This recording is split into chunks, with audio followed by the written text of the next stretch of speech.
Conversations with Kelly, and today, as you can tell, we're doing something a little different. Instead of me saying welcome to Conversations with Kelly and tonight's topic, actually it's midday and I'm here sitting with Trina Woods, and we are actually going to talk about something that's very deep and troubling, but we know that this is something that has over the years been swept under the rug.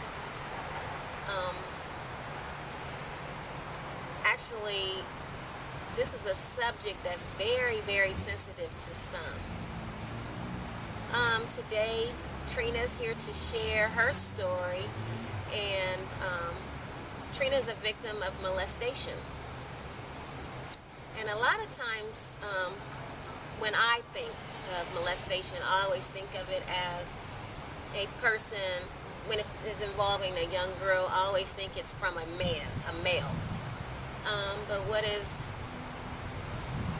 what really blew my mind about Trina's story was the fact that Trina has experienced molestations on both sides. She's experienced the molestation from the male side and a female side. So today's conversation topic, the best name that I could come up with that is stolen innocence. So Trina, you ready? Let's dig right in. Share with our viewers the first time that you experienced molestation, and by the hands of who? It was my aunt. She was my caregiver or guardian or whatever you want to call it. I was about between 4 and 5. We were living with her, and she's want to always be extra special with me. Always want to give me a bath, and want to close the door, and as a little kid, you don't think it was nothing wrong. And she was doing things that wasn't right, like touching me in my private area where she shouldn't have been touching. I mean, drying me off is one thing, but being down there too long just wasn't where she should have been doing. And at the time, as a little kid, I didn't know. I didn't realize that it was wrong until I think maybe I was like 11. And I remembered it because we were back home visiting, and I was in the room with her, and I just freaked out, and no one couldn't understand why I freaked out. And so I wonder, did she understand why you freaked out? I don't know, because when I brought it up to her as an adult, her and I talked about, I think I was maybe 18 or 19. When I was about 18 or 19, I brought it up to her, and she told me that she had no recollection of that. She didn't remember it. But I also, had to take into consideration, I didn't know at the time she was struggling with drugs too. So maybe the drugs didn't allow her to remember. I don't know. But she still says she has a recollection of it. Let's go back to when you first experienced what you felt was molestation, when you were coming out of the tub. And you can stop me if this gets too uncomfortable for you. When you say that that the drying off was a little too much, you could tell what is the normal drying off of a little kid versus what she was doing. Do you care to share what that act was? Yes, she would lay me on the bed. She would always close and lock the door. And as a kid, I thought because she had other children at home that were boys, and that's what I thought she did with the boys coming in. But she would actually lay me on the bed, and she would, dry my in between my legs, and she would be down there extremely too long. And she was always, at one point at a bath, she got undressed. She was undressed from, and nothing on the top, just had her, panties on at the bottom. And I was like, that was kind of weird. But I'm a kid, so this is my auntie, I didn't really think nothing of it. Would she get in the tub with you? At one point, she did get in the tub with me a couple times and wanted me to bathe her. She's like, okay, now wash auntie off. And as a kid, I didn't know what I was doing was wrong, or I didn't know that she was getting, I don't know what the word is. Gratification right. From your touching. So she would actually make it seem like it was a game, I wash you, you wash me. So then she would have you, I'm assuming, taking the washcloth and wash areas that were, as we would know today, as points of stimulation. Right. Okay. So at the time you were a little kid, you probably thought it was normal. Because she was my auntie, right? I didn't think that nothing was wrong with it. Would she have you wash in an area on her body for long periods of time? Yeah, she would continuously have me to wash her top area and her bottom area. Mm-hmm. Like I'd wash it. I'm like, okay, I'm done. She's like, no, wash it again. She'd be like, no, wash it again. What would her facial expressions be like, or did you notice those when you would be washing her genital area or Only time I remember one time her eyes closed. Mm-hmm. Okay, so as a kid you didn't really understand that. Okay, so you stayed with her for reasons of for whatever reasons you were staying with her at the time, dealing with some other family issues that you had with your parents. How long did that situation go on? Were you there with her long periods of time? Was she your guardian for long periods of time? For a long length of time? I can roughly say maybe it could have been 6 months to a year, because then I was taken away from her, and then I was placed in foster care. So now you're in foster care. You still didn't understand what had happened with the aunt. You're still kind of too young to kind of put that together, that's what happened to you. So now you're in foster care, and share with our viewers what took place in foster care. Well, the first foster home that I went to was what they call a temporary, and I was only there probably for a few weeks, and then I got moved to my, I guess you want to say, permanent foster home. Mm-hmm. And then the permanent foster home is when my foster mother, she had 2 twin sons. Mm-hmm. And he started doing things that he shouldn't have been doing, but it only happened at nighttime. Mm-hmm. And when I came home from school. Okay, how old were you then? 5 and a half, closer to 6. Because I remember I was either in kindergarten or first grade. So you were in kindergarten or first grade. So where the aunt was bathing and touching inappropriately, what was the foster? If you didn't understand that the aunt was touching you in ways that were not appropriate because you're thinking bath time, what made you think now that you're in foster care with the foster sons doing some inappropriate things, or were they doing inappropriate things and you still didn't understand it? It wasn't until later that you understood what was transpiring. No, I understood this because it didn't happen at bath time. It would happen, like the first time it happened, his mother, my foster mom, she used to work. And when I came home from school, it would just be her 2 sons there. And I was told to change my clothes every day and put on my play clothes. And that's what I did. And every day I would go change my play clothes. He would want to come into the room that I stayed in, or the bathroom, and watch me and help me get undressed, help me put my clothes on. I was like, no, you're a boy. You need to get out of here. Mm-hmm. I just knew just from, common sense, boys don't watch little girls get dressed. And so he would get out at first. And then one day, Hubba Bubba grape gum can't stand it to this day. So I'll give you the whole pack of gum if you let me watch you get undressed. As a kid, that's a whole pack of gum. Like, yeah, gum. I mean, I didn't think nothing was wrong. You watching me get undressed, cool. And I took the gum, and he stood there, and he watched me, take my clothes off, school clothes off, put my play clothes on. And at the time, I didn't know he had his hand in his pants. As a kid, I didn't know what he was doing. I didn't know what he was saying with his hand in his pants. Didn't know that was wrong. Mm-hmm. That went on for a while, and then it progressed to at nighttime. He would come into my room with the same Hubba Bubba gum and put it to my mouth and have me do things to him that I shouldn't have been doing. Okay, so how old is he? He had to be in his teens. So he was way older than you. Yeah, he had to be in his teens. Because I know he went to either middle school or high school. He didn't go to the same school that I went to. So where's foster mom them during all? Okay, when he was watching you get undressed, that was after school. She's at work. They're kind of in charge until the foster parents come home. At nighttime, I'm assuming that they were home, correct? Or would they be home? She was home, but she was asleep. Like, he was so sneaky. And to this day, I don't know whether it was both of the twins or whether it was just one, because they look identical alike. I don't know whether it was both or whether it was just one. So, but basically what you're saying is because they were identical, it could have been one just wanted to watch you get undressed, and that's as far as they went, and then the other one could have been taking it a little bit further. Right. Or it could have been the same one, right, competing the same act. If I was to guess, I would think maybe the same one because of the bubble gum. How would one know this is what I used to get her to do this, you used the same thing? But then again, it could have happened like that.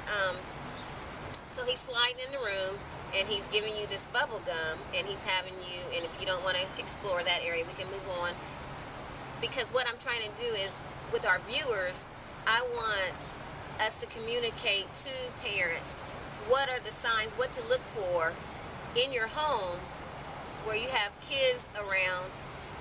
What are some of the signs? What are some of the things that he would, I mean, was there a way that the foster parent could have known that this was taking place? I mean, during the daytime, he always wanted to play with me, like, wrestling, me jumping on him, me sitting on him always hugging me, him wanting to walk me to the store by himself. Now, we walked out in public, he never did anything that he shouldn't have done. Mm-hmm.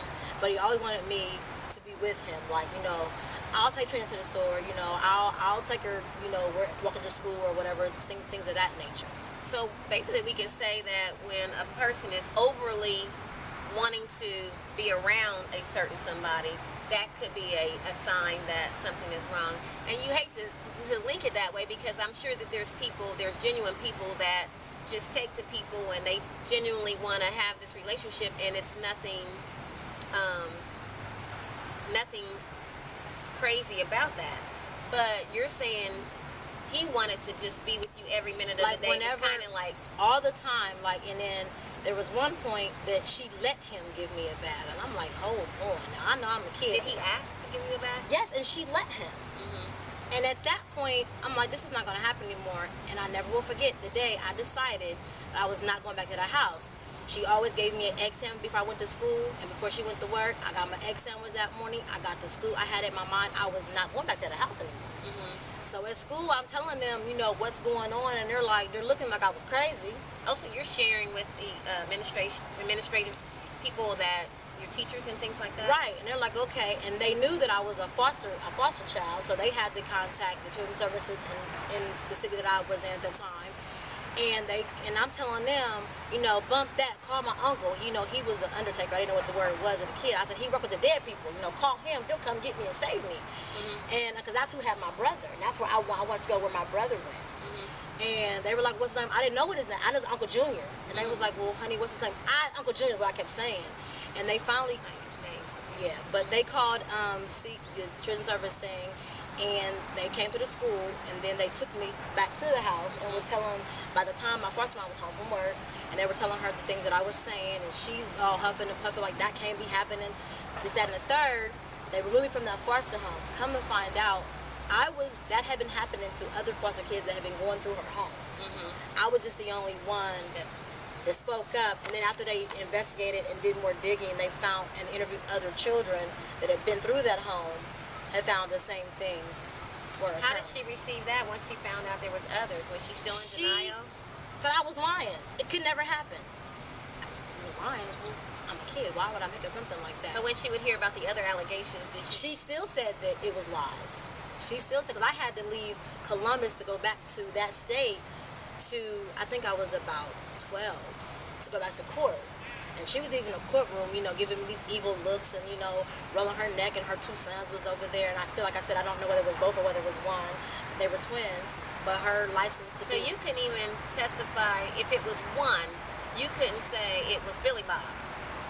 Because I didn't know. So you didn't know which. But I'm kind of thinking what you're thinking. It was just the one doing, going with the gun thing. So how do you convict when you can't say, well, which twin was it?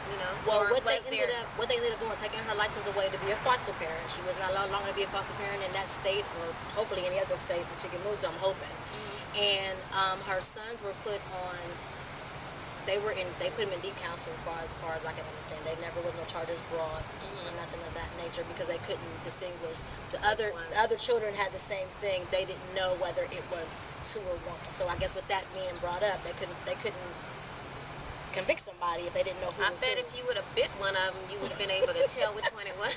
Just took a whole chunk of, that's just a sidebar. Right. Yeah. Right. But anyway, it's just, so basically, it seems like some of the stories that I've heard over some time now, that there's always, it seems like these predators are always trying to give you something in return for what they want from you. So we are out of the foster home, and now are you kind of like, okay, you had two incidents. You had the instance with your aunt. Now you're having an instance with one of the twins, both of the twins, or however it goes. Now are you understanding what is taking place with you? Yes. Something has happened to me, and what are you feeling at this point? I was feeling that, honestly, it was my mom's fault. That was my honest feeling, because if you hadn't have left me to do whatever you were doing, I wouldn't have been in that. I wouldn't have been with my aunt. I wouldn't have been in foster care. I would have been with you. Not to say that it couldn't happen in my mom's care either, but in my mind as a child, I was just like, if you hadn't left me, I wouldn't have been in this So predicament. really, the blame didn't even go on the twins. It didn't go on the aunt. It was directly towards, if my mom had been with me, if I wouldn't have been in foster care, if I didn't have to live with my aunt, none of this would have happened. So you're channeling your frustrations towards the mom. So you're moved out of the foster care. Where are you at now? I came to Columbus when I was almost 7. I was like 4 months away from being 7. We came to Columbus. My mother came to court after all the things that happened. She's like, I'm tired of this, and I want my kids to go to Columbus live with the people who raised her. So we came here, and life was good. I mean, I was happy. You know, I didn't have to run nobody do anything wrong to me. I was genuinely really happy.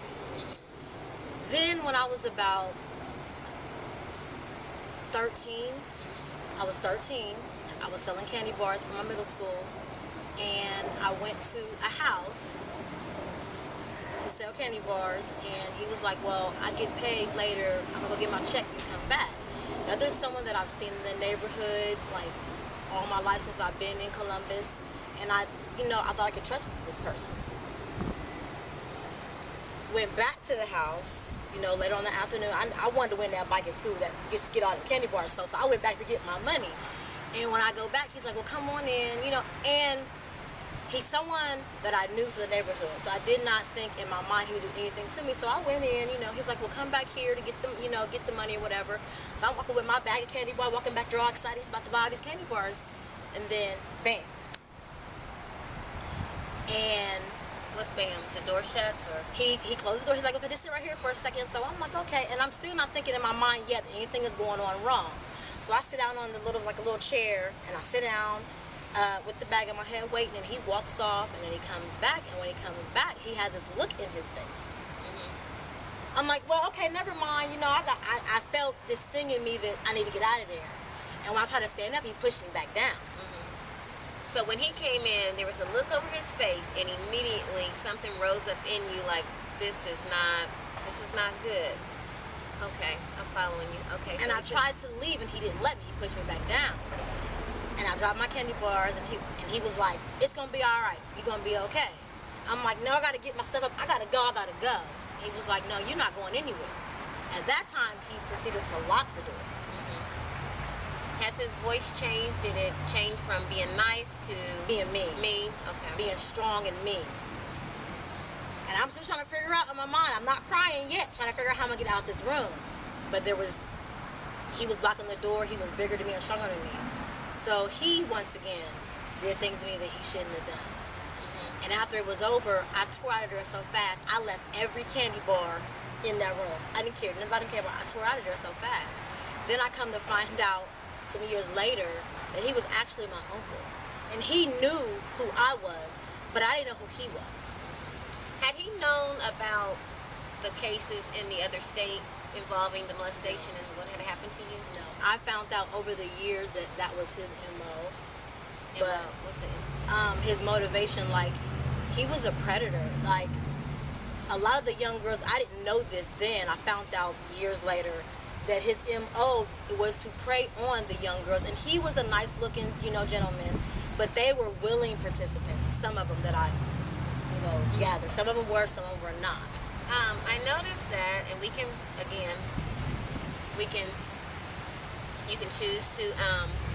can choose to answer this or not. I noticed that when you talked about what the twins did to you and what this man did to you, you kind of sped through what they might have done without actually talking about what they done, but you kind of shared what the aunt did.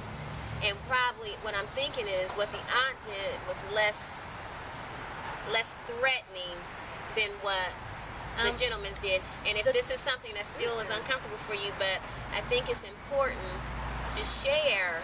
The twins. Because what I'm wondering, let me finish this. What I'm wondering is, when you have a predator out there, do some of them try to do things where they don't leave evidence behind, where, as in, you would be performing oral sex, versus penetrating, meaning that that's kind of traceable.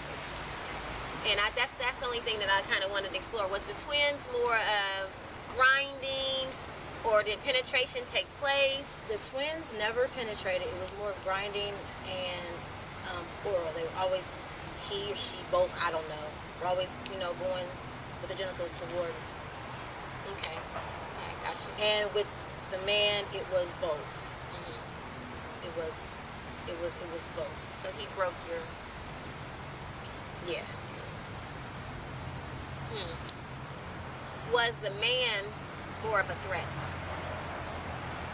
Did he threaten you?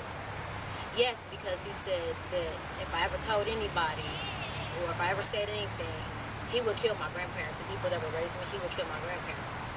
And I ran out of there so fast. I never told anyone until I got with my older son's dad. He was the first person I ever told. Okay, could it be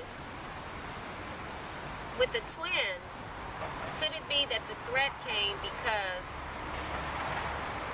there will be evidence with the older man because of breaking your virginity, and it will be evident that he had been there, versus the twin boys where it was just touching, oral, and things like that?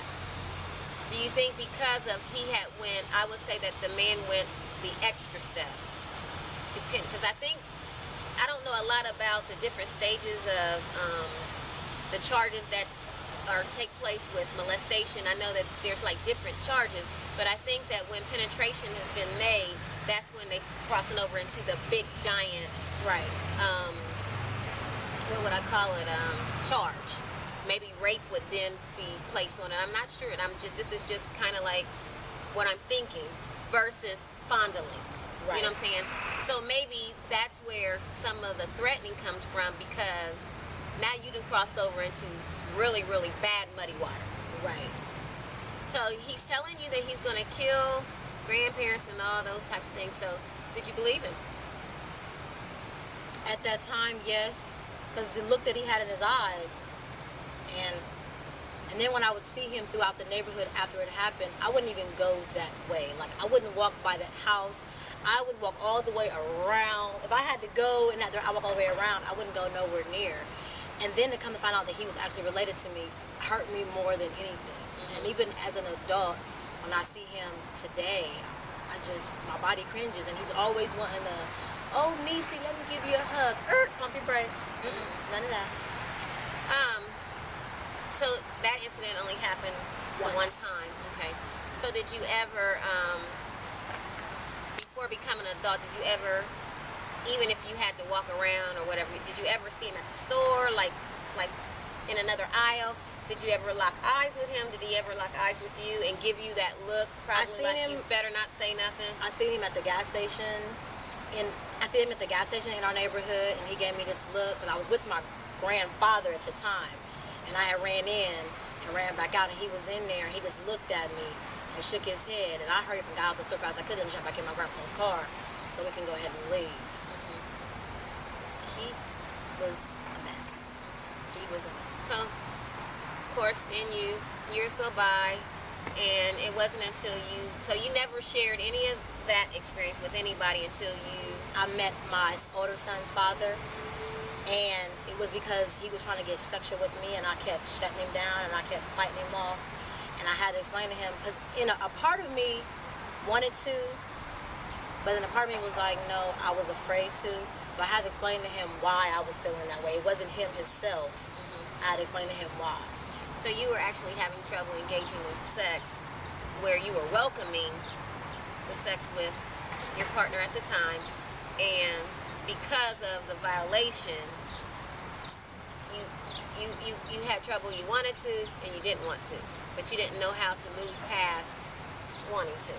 Correct? So I was always lying, telling them I was on my menstruation. I was always saying something. So you was always coming up with an excuse. So tell our viewers, Trina, when you're dealing with being a victim in this magnitude, how did you feel internally trying to function as an adult, intimately? After I got past the point of welcoming sexual contact, I was never comfortable with oral sex. That was the area I would shut you down, chop, chop. You come anywhere near me, I'm gonna punch you in your groin. And I did not like to be. You couldn't hold me down. You could not.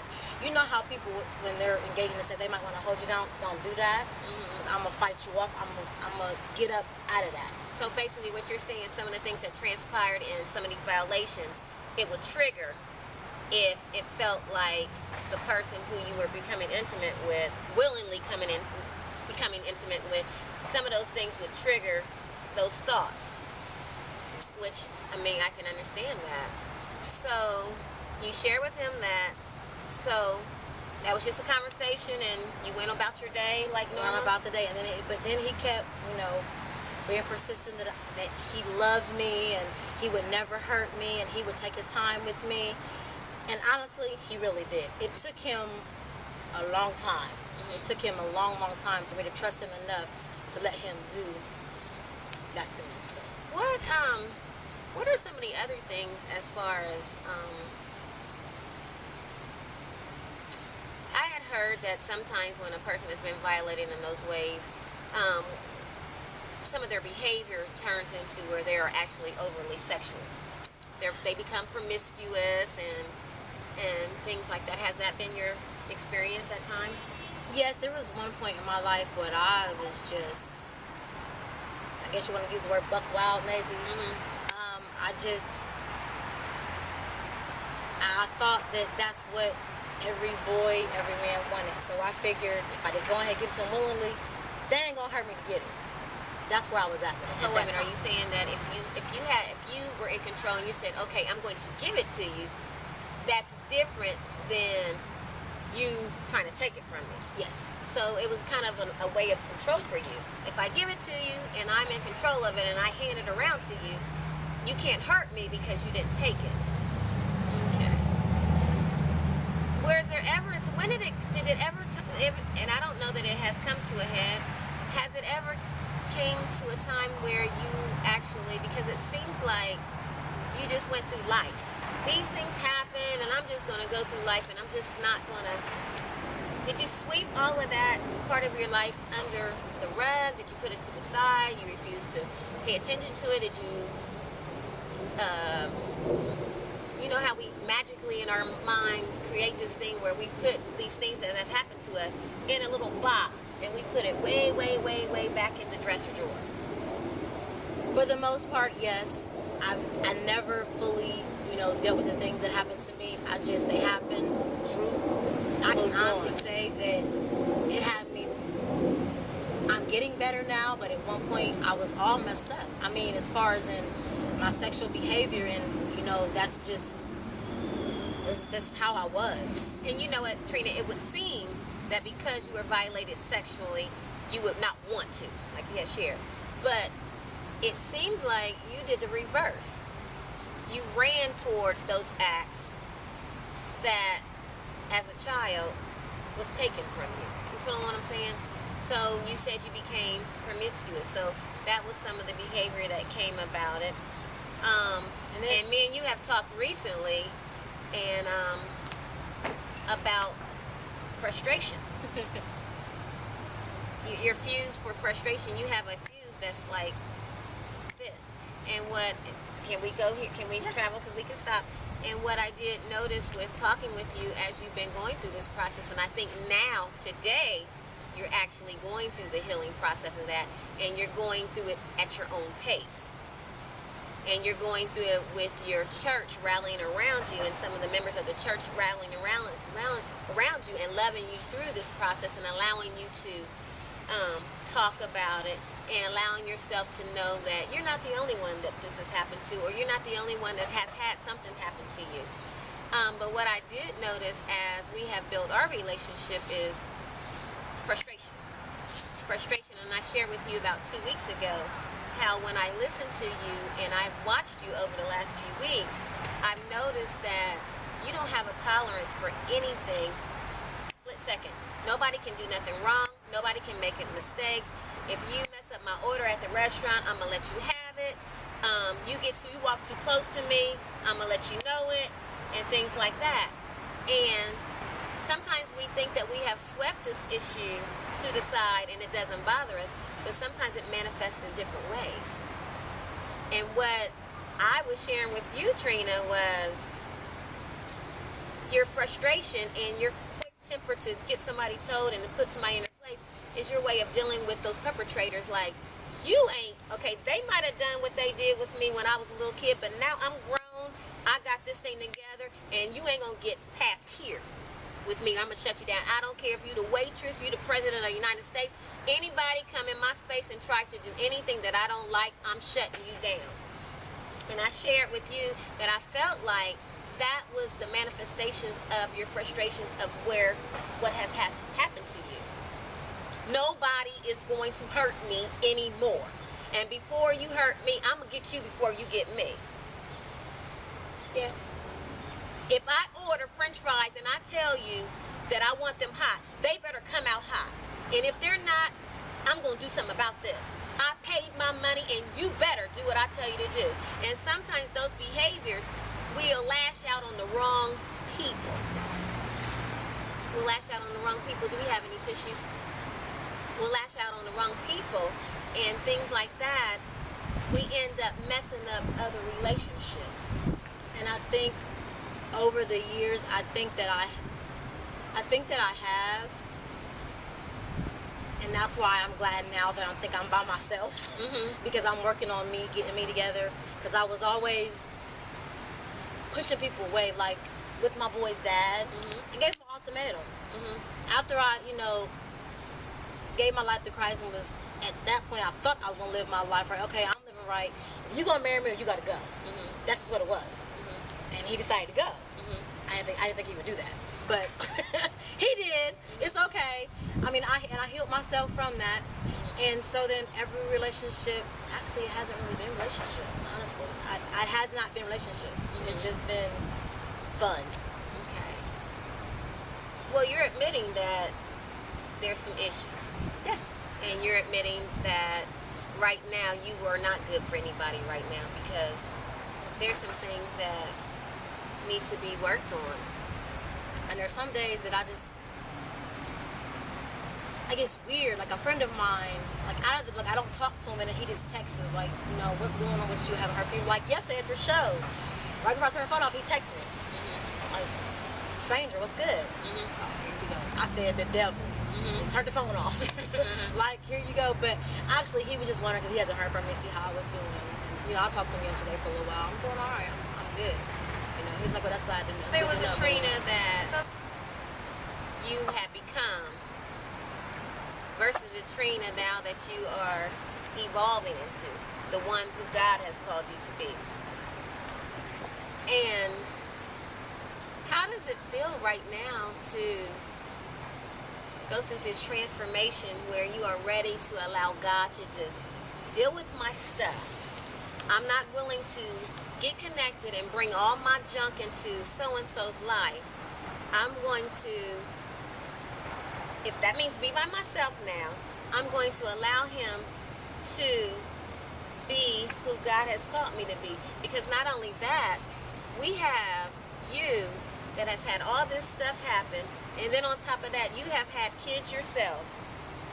And it's like a person that's got all these issues trying to raise some kids. And I know that has not been an easy task for you. And it couldn't have been an easy task for you, and because it hasn't been an easy task for me, and I haven't experienced molestation, but I've experienced some other things. But when you're not whole yourself, and then we're trying to raise kids and things like that, and you try to do the best that you know how to do, it hasn't been an easy process. So now you have to learn how to be who God has created you to be. Then you have some people, some little people that's dependent upon you. And then you have some grown adult children that has not made the best decisions, and you have all of that all together, but God.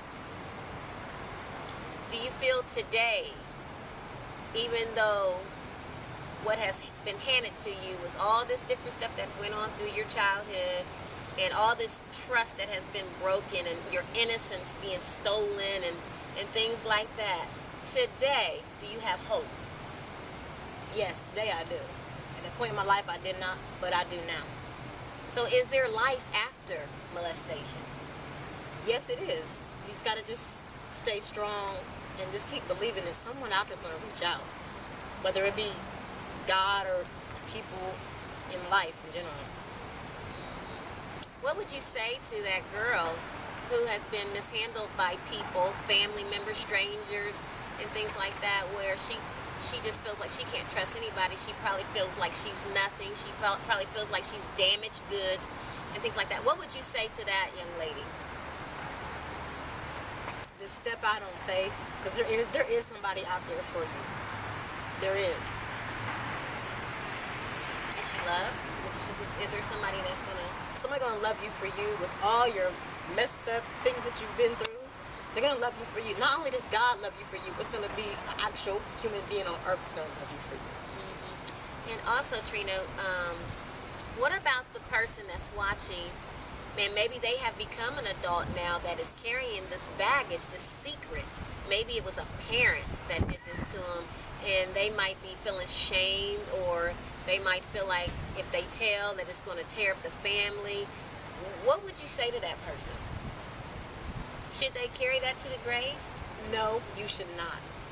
Because I brought out both of them to my family members, and what they told me is they had no recollection of it. But it made me feel better to let them know, I know what you did to me when I was a kid. I know.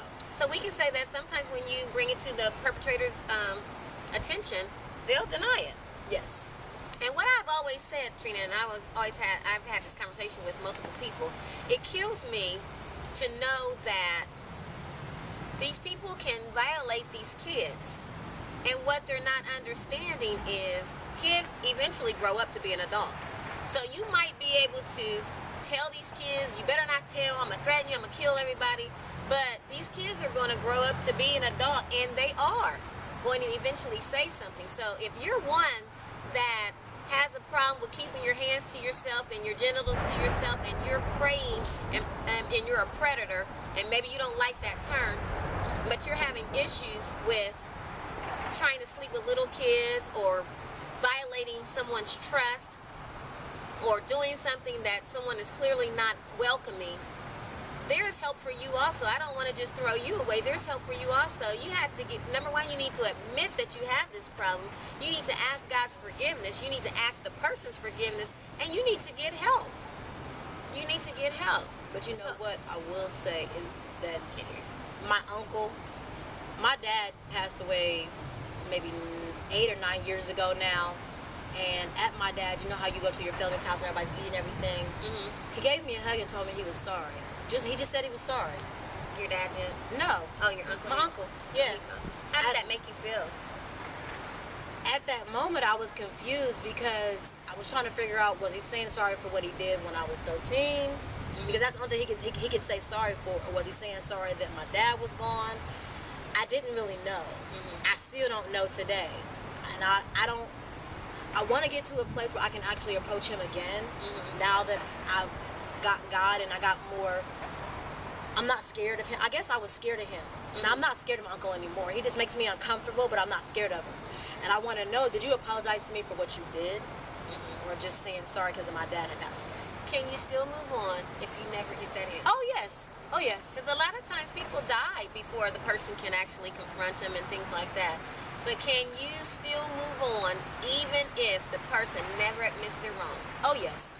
Oh, yes. Because I believe that my aunt never will. Mm-hmm. So it is what it is. Okay.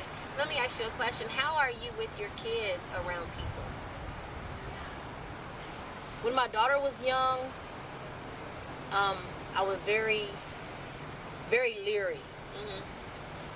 While she was young, I only had one boyfriend, and that was the boy's dad. So I guess I didn't have to worry about that. I knew him enough to know he would not harm my daughter. But it was his friends that were coming over. I was always leery. I always made sure, because you stay covered up. I won't sit in nobody's lap. And I guess she was like, well, Mom, that's, Uncle so-and-so. Yeah, okay, but I need for you not to sit on his lap. Just because of what I had been through. I didn't want to say I didn't trust his friends, but I didn't really. I mean, I had to make sure that you were trying to harm my child. Even Actually, my boys, I spoke too. to a young lady about, she had been violated as well. And we were talking about some of the things that she had been through. And some of the obvious things is asking somebody to put their mouth places or touching and things like that. But there was one thing that she had shared with me, and at the point when she was sharing it, she didn't realize it herself until I kind of brought it to her attention. And when I brought it to her attention, it was like the light bulb went out, and it was almost like the experience flooded back into her mind. She shared with me, I guess there's a grooming process. Go ahead and smash him, because he's scared. There is a grooming process that they go through to kind of to win your trust. I guess in some cases, the uncle, there was a grooming. He kind of made you believe that you were able to trust him and things like that. But she said, as a little girl, this was before he actually violated her, he would always have her on his lap and play with her. And when she showed me how he would play with her, she's like, yeah, I'll be on his lap. And he would always, he would play games with us and do all this, and his legs was going like this, and he would play, those games with me, and he was always moving around. And I said, and I instantly knew then, I said, he was getting gratification. Because if you're in a room full of people, because she was in a room full of people, a predator, he has to have it so bad, that person has that illness so bad that any chance they get, they'll try to find a chance to get gratification. And a house full of people, and he's playing with her on his lap, and he's moving around, and guess what? Her behind is sitting in his genital areas, and he's moving, and it's looking like he's having fun and playing games, but at the same time, he's gyrating himself. So we have to pay attention to people that are handling our kids and things like that. And a lot of times we used to think that this molestation came from strangers. Molestation can happen in a home. It can happen with a biological parent. It can happen with grandparents, step-parents, foster cares. Molestation happens, as far as I have heard and experienced some of the stories, it happens everywhere. It happens in the school. It happens everywhere. Be careful. Be mindful of who is handling your children. Be mindful of that, who is handling your children. And I can't say that enough. And women, we need to be careful how we're bringing these boyfriends into our homes. I had just read something the other day about somebody had let this boyfriend come and stay. He was only there 2 weeks, and he had caused these little kids, cousins and sisters, to be molested, to perform all these sexual acts on each other, and they're only like 7 and 8 years old. You have to be careful. Sometimes the man is not they're not really wanting you. They're wanting your children. And I used to think that molesters were little bitty men that looked crazy and things like that, and they were always trying to, they looked the part. Now they handsome. They muscular. They looking real nice and things like that. And not only are they men, they're women as well. I want to turn to, I want to share some word with someone, because there might be some out here that are thinking that they're damaged goods and that their life is over because of the situation that may have happened to them. And I'm reminded about a story in Jeremiah 18 where God had told the prophet Jeremiah to go down to the potter's house, and he was using that as an example to share with him how the potter, on the potter's wheel, he was making a vessel. And when he had made that vessel, the vessel was marred, meaning that the vessel was damaged. But instead of, like we would do, is when we mess up things and things are marred or damaged, instead of throwing it away, what the potter did on the wheel was, if it was marred one way, what he did is he reshaped it. He remade it. And what I'm saying to you today, and I'm saying to our viewers, whoever has been violated or their innocence has been taken, is God can take that damage, that molestation, that violation, and he can mold you into something beautiful. He can take all of that damaged parts of you that you feel aren't worth anything, and where society has wanted to throw you away, or where that person has misused you and then tossed you away. God can take it in his hands. He can take all of your troubles, all of your issues, and he can make it and mold it into something else. So I will leave that with you today. Don't get it twisted. You might be marred, but you're not damaged to the place of being thrown away. And thank you, Trina, for this conversation. I love you, and that was a very, very, very, very bold and courageous move for you to share your story, and I thank you for that. You're welcome. That concludes us.